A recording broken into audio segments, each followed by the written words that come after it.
Hello once again, folks. I'm Wallman Wess. I'm Jefe. I'm DJ Kuntry. And welcome to another edition of What's Your Poison? Well, Country's back with us again after our festivities on St. Patrick's Day. And he has some beer that he wants to contribute for the cause, for a good cause. Country. Great cause. Thank you, Wes.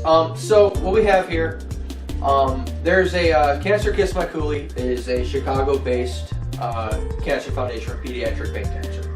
What they do is they donate all proceeds to the event to Lurie's Children's. There's not a really big pediatric brain cancer awareness group or donations for it. It's a very small spectrum in pediatric cancer. So what Cancer Kiss My Cooley does is they have a bunch of events, galas, and the whole nine to raise money for the brain cancer. So last weekend was the Cancer Kiss My Cooley Gala. Upon that, there were silent auctions and other auctions throughout the bid, and I came across one of the items here, and it happened to be an amazing little brewery out of Huntley, Illinois called So Hopped. They're really good. So what we have here today is we have what they call Needle's Eye. This is a New England style IPA. It's a rather new IPA. It's newer on the market. Been around about 2 years. Has the beer been? Oh, the style itself. Yeah, the style itself has only been really popularized in the last 2 years. They finally had their category put into the Great American Beer Festival in Colorado, and New England IPA style has only been around since then, which is crazy because New England style beers should be known for the New England coast. What's crazy is that people who keep winning gold medals are from the Chicagoland area, so it's not uncommon to find a really good style of this beer locally, because I just think that we just get the right ingredients in this area. We have our options open to a lot of really good stuff in the Midwest that I'm sure the East Coast could call it in and have anything delivered that they want, but something about the Chicagoland area, they're making this style of beer really great. They really need to change the name of the style, to be honest. It needs to be Chicago style IPA, because it's just, we do it the best in this area. It's hands down. It's proven. Well, we do it without cheating. If you look back at the East Coast, especially when it comes to New England. Oh! Hey! Hope you're not a New England Patriots fan. How do they do this season, by the way? But you know what? I would totally try a Tom Brady beer. Not gonna lie. Yeah? I'd totally do it. I bet you it'd be just as shitty as that blonde. I don't know. We'd be surprised. Carbonation would be rather deflated, don't you think? Okay, that's the end of that one. That was really good. Hey, we can't top that. Okay, deflate gate. Oh my god. Rabble. Well, but to me, these balls are perfect. That's what he said. These balls are perfect. Anyway. Yes. So, because we're better than the New England, continue. If there's anything else, what else do we have to say about beer? Well, this is the first beer that we're gonna get from this brewery. We're gonna kind of test the waters out here, see where we go. The owners and the co-owners I met at the gala, and we were talking about different kind of brews that they had available, and this is the one that they're trying to really push right now, and I think that this is gonna be a good beer. That's why we're here. That's the whole point of this channel. It's to give the viewers what they want and to test out beers. So I think with that we should jump on into this. I think so too. Absolutely. Country, you do the honors. Absolutely. Oh, yeah.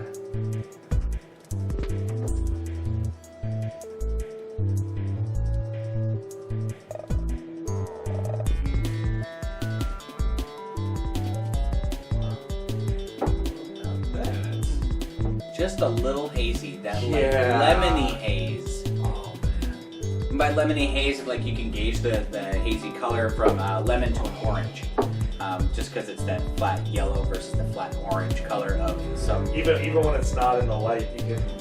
I mean, when you see, in the light, but then when you look down, it's just.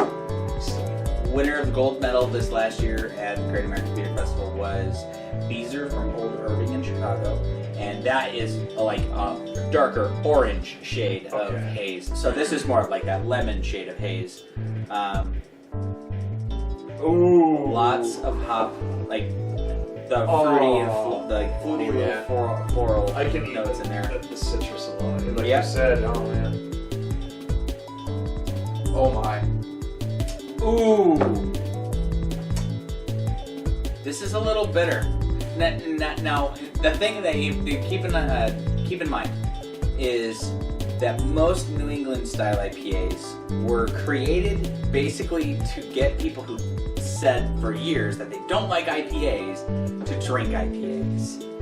This is a little bitter for that style. Doesn't make it a bad beer. This is still a really good beer. Very, very creamy mouthfeel is what I'm getting, especially even in the aftertaste. It's kind of like the same creaminess that we're getting from the Nitro Stouts. Yep. This has a very similar creamy body to it. This gives me a feeling of an Indiana brewery that most of us know very well. I'm getting a Three Floyds Alpha King. Okay, wait. I'm getting kind of an Alpha King note to this, in the bitterness and the finish. Three Floyds has a very distinct hop floral palate. Most of the beers that you drink from them, you can kind of taste that hops. Like the notes of hops, the way that they kind of edge it out in the flavor profile. Same thing with like Lagunitas. Lagunitas is the same way, where they have most of their beers are going to follow the lines of having the same kind of hop profile. The aftertaste, that's where I'm getting most of the hops, is that aftertaste. Yep. And even right now, I kind of set it down. I'm getting more of the hops in the aftertaste. This is really enjoyable. It's definitely different, not as juicy as some of the other New England style IPAs, but it is definitely hazy and it has that body feel. I like that better. Yeah. This is a New England style IPA for people who like IPAs.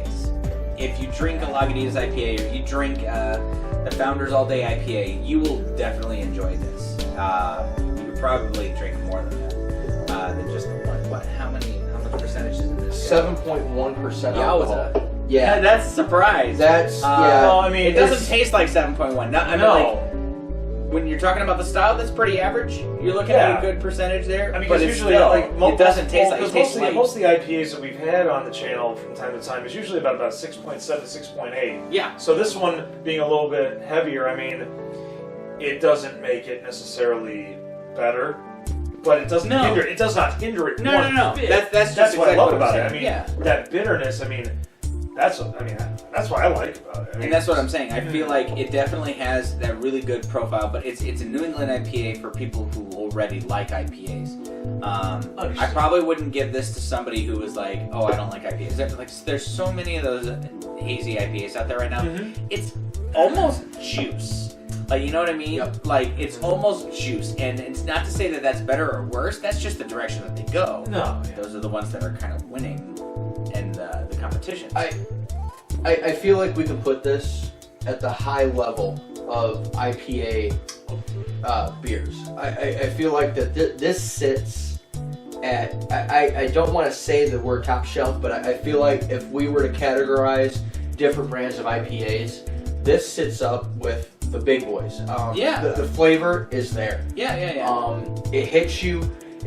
Once again, if you're not a craft beer fan and you don't like IPAs, if you can't drink a double IPA, I think somebody who drinks regular beer could still enjoy this. I really do, and I think that's another market that it also depends on their palate. Yeah, it's I'll say this right now. My wife probably would be a person that would not even want to go the route of this style of an IPA just because of the bitterness. But that's someone who normally drinks domestics. Sure.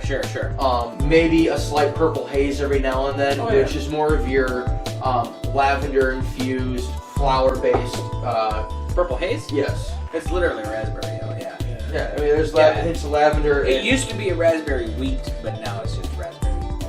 But you definitely get those floral notes out of it for sure, and that comes from the hops there. So. I really do enjoy this. Yeah, that's this is pretty decent. Like I honestly think anybody who's going to this brewery in Huntley, if they're gonna walk in there and they were already into craft beer, they're most likely gonna try their New England style place.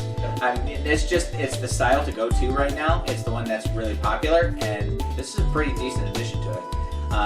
so many people are trying to make like these pineapple and mango and all these crazy. The milkshake IPAs are really, really popular. And if That they make strawberry those, milkshake one try that it. we had, the double IPA was really good. Absolutely. There's 100 different kinds of like fruity infused IPAs that we can talk about. But this one, for New England style, using the hop profile for the beer that they have, it works really well getting the sweetness and the bitterness that somebody would be looking for drinking. Yeah. So, rating this one, I think we should... I definitely give it a 4 out of 5. If I see it on tap, I'm going to go for it. If I see this brewery on tap, I'm definitely going to be interested because this one beer has interested me enough to just go, yeah, I mean, anything else they make, I'd look at a menu, man. I'd pick it. Absolutely. For me, I'm gonna step it up a little bit. I'm gonna say 4.5. 4.5 out of 5 because it's like, most of you have heard, on a lot of the other reviews, I'm a big IPA fan, and some IPAs do it for me, some of them don't. And this one, it does it for me very well. It may not be the best IPA I've had in the world, but honestly, it's right up there. Because it's that hardness, it's that bitter that I really like. Yeah, there's definitely a back of the throat hit. I don't want to say it's a hit, but it's enjoyable. Yeah. It's not one of those where you know you're drinking a beer. Exactly. Yeah, you're not drinking juice, you're drinking a beer. Well, Yeah. well, and sometimes with pale ales, I mean, it's like, you know, with the bitterness, sometimes it's not necessarily one that you want to just like pound. You sip on it a little bit, but after every time I take a sip, it's just like, I want more. Yep. Just because it's just, there's something about it. It's just like, I want to keep sipping on it because I can't just set it down and let it go. I was like, no, and once I'm done, fuck yeah, I'm going to want another one, you know? Yeah. So, I'm with you boys. I'm gonna go 4.5. 4.5 pounds on this. Needle Eye, the New England style IPA from So Hot Brewery in Huntley, Illinois, definitely gets the upper hand over here. This is something to be looked into. I think. I feel like a visit maybe. I agree. Needs to be in plan for us. Maybe go up there, kind of sit down, do a couple flights, see what's up there. I would totally go to your brewery and do some flights. Absolutely. Yeah, Folks, we have a comment section below. If you want to see an on location of us going there, we'll be there. We might go anyway. No. We were gonna go. We just want to make sure we're gonna go. We're just clarifying that you want us to go. But we're gonna go because that'd be good. We're still gonna. It's just you can say no, and we're. Too bad. I'm gonna go anyway. We're typical Americans. You tell us not to do something, we're gonna do something anyway. That's true. We're toppers. Sorry, but yeah. Anyways, Rubble. Anyways, Rubble. Yeah. Rubble. We hope you enjoyed this episode. Make sure that you like, share, and as always, push that little red button and ring that bell for some instant notifications on Dragonfire Entertainment. Other than that, I'm Wildman Wess. I'm Jefe. I'm DJ Kuntry. And we will see you next time on What's Your Poison, or whatever we have in store next time on Dragonfire Entertainment. So hot.